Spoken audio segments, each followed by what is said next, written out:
Hey guys, welcome back to the Upholstery Studio. My name's Adrian and today I'm going to be showing you exactly how I recovered all of my dining table chairs. And just a little FYI, this does not require any sewing, just a staple gun. My dining table set comes with 4 regular chairs and 1 bench seat. Now the bench seat I actually use in my garage, that's what I sit on when I'm sewing, so it is by far the dirtiest of all my seats, and that's what I'm going to start with. If you decide to follow along with me and redo your own dining furniture, you're going to find out, just like I did, taking staples out is by far the worst part of this. As you can imagine, the bench seat is quite long, so it's double if not triple the amount of staples that would be on a regular chair, and it does take a considerable amount of time. Now what you see me doing here, I'm ripping off that welt cord. I really like to rip off the welt cord like this instead of pull those staples, because what it does is it sticks up a lot of the staples, and you can go by with a pair of wire cutters. You can really pull those out nice and easy. And here's a non-slowed down clip of how long it actually takes to take out the staples. It takes a really long time for this one. Realistically, it took about 2 hours to take out all the staples and to get the material off of the board. Obviously, I'm not going to show all that because who in their right mind wants to watch me take out staples for 2 hours? Not me. Is the seat out of the back seat?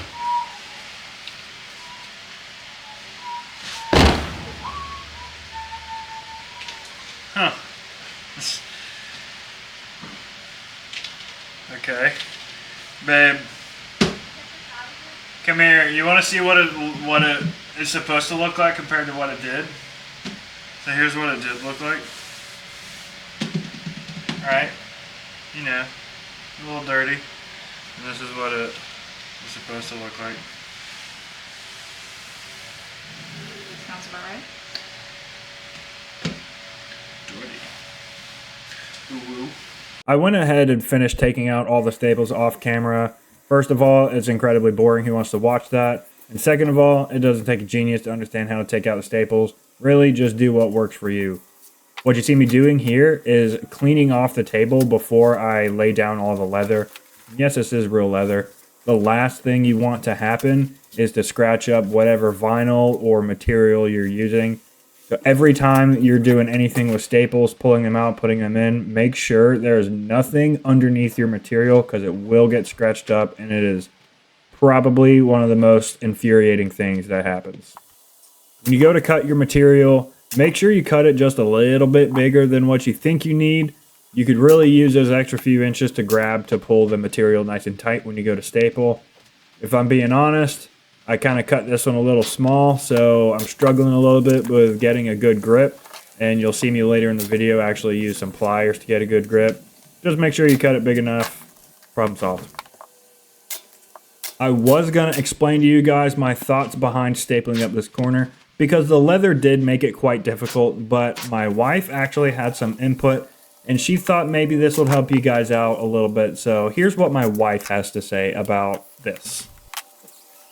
Now we gotta stretch the leather bussy over the corner.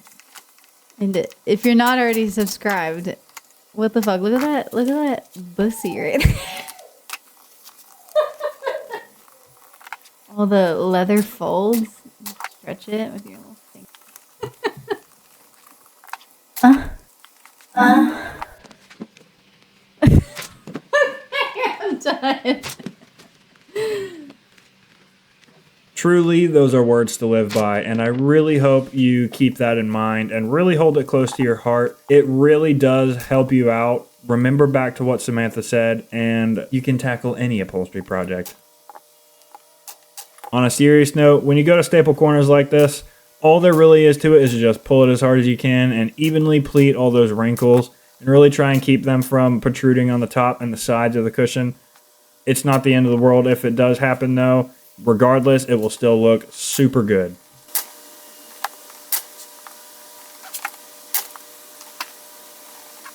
And this is a good example of what your staples should look like.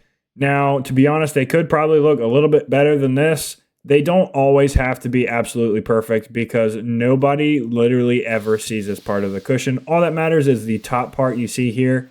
And as you can see, we got it looking pretty dang decent, so I'm quite happy with it.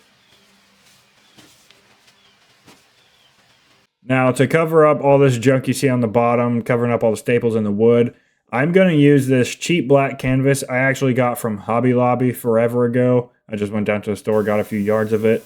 This stuff is just thin enough and stretchy to where you can get all the wrinkles out, and it actually looks pretty good, and I really like using this stuff. I'm probably going to keep using it in the future. It's really cheap and easy to use. Another thing I'm doing is I'm folding it under. Again, you're not going to see the folds.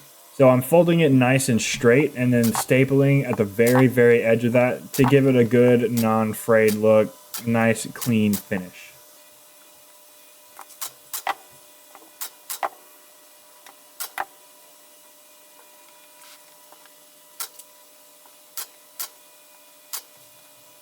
Now all that's left to do is to screw the frame to the actual cushion itself, and you have a completed seat.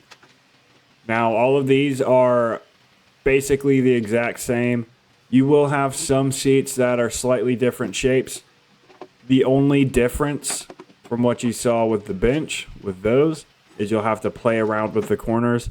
Do what you like the best. Do what you think looks good. Because at the end of the day, if they're your seats, what you like is all that matters.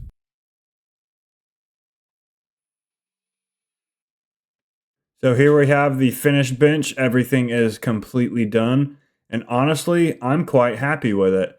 This material, I've actually had this leather specifically on my shelf in my garage for a good few months. My dad found it on, tandyleather.com for a deal. So this entire hide was like 25 bucks.